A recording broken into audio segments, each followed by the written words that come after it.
Panguva ine pari kuonekwa kuti people they are now waiting for the October 13 conference inoonekwa kunzi icharana from 13 to 18 October. Vanhu panguva ine they can't wait to see VP Constantino Chiwenga and his military backed faction kuti ichakwanisa here to stop President Emerson Mnangagwa's bid inoonekwa kunzi yekuextenda his term to 2030.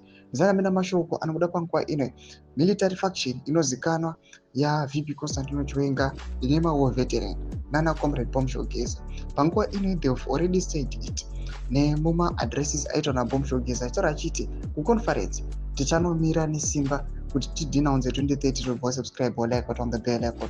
Topinda the news of some poster comrade Bomshogeza muri kuona budanyira chiti as the crucial ZANU-PF annual conference from 13 to 18 October in Mutare approaches. Political analysts are asking whether Vice President Constantino Chiwenga and his military-backed faction will be able to finally act to stop President Emerson Mnangagwa's 2030 bid, which he denies in public, but supports behind the scenes to extend his unprogressive rule beyond his 2028 second term constitutional limit. This time, will Chiwenga stand up for open direct confrontation with Mnangagwa or will bow at action?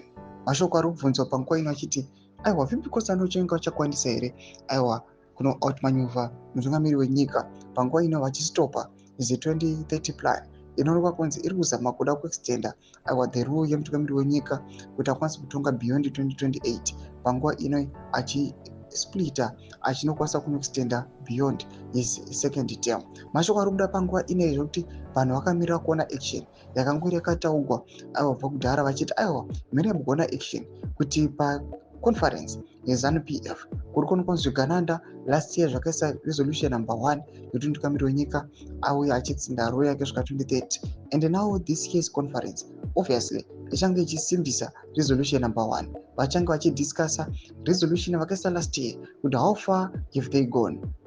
Panoda kuti pamboiswa macorrections here kana kuti they must keep on supporting it. Mbotidze mafunguro enyu munoti kudii pamusoro aiwa this military faction yaVP Constantino Chiwenga kuti ichakwanisa here kunodenounce 2030 plan.